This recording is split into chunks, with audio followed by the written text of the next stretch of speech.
Sono Francesco Brigatti, titolare dell'azienda agricola Brigatti di Suno, quindi sono nel cuore delle colline novaresi.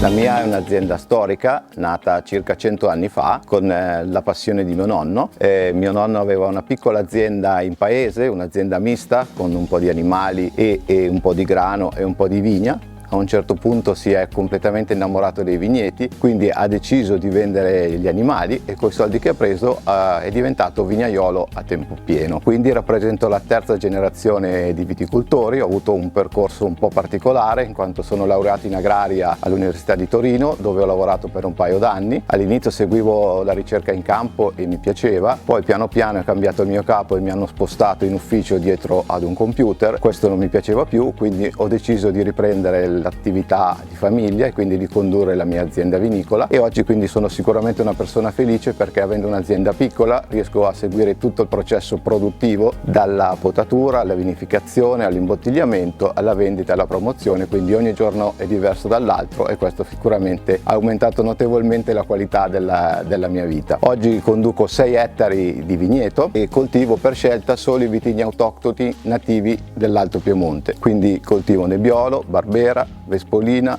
Uva Rara ed Erbaluce, che sono i principali vitigni che troviamo sul nostro territorio.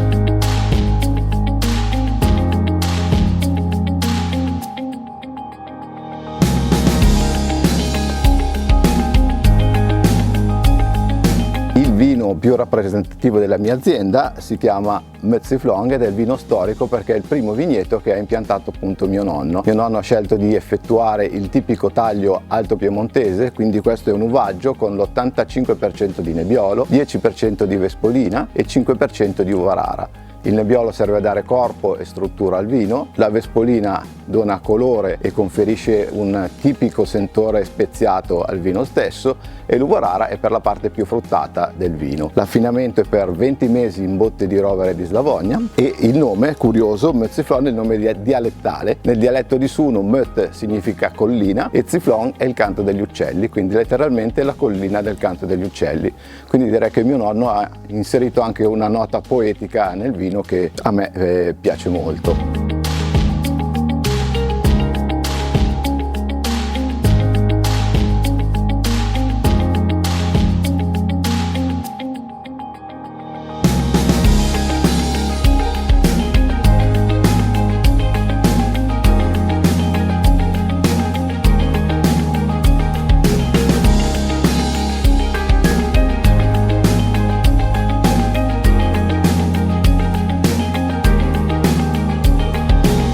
Per quanto riguarda le caratteristiche dei miei vini, io sono molto tradizionalista, uso ancora botti di rovere di diversi anni, uso ancora vasche di cemento, faccio macerazioni lunghe e cerco di interpretare nel modo più sensibile il territorio, perché nei miei vini voglio cercare la finezza e l'eleganza che sono tipici dell'Alto Piemonte per la vicinanza alle montagne. Abbiamo sempre questa corrente fresca, soprattutto durante la fase di maturazione, con una bella escursione tra giorno e notte che ci dona appunto croccantezza ai frutti e quindi finezza e eleganza ai vini stessi. Quindi sicuramente anche in questo periodo difficile, quest'annata difficile, ci aspetta una bella vendemmia e soprattutto l'Alto Piemonte non si ferma.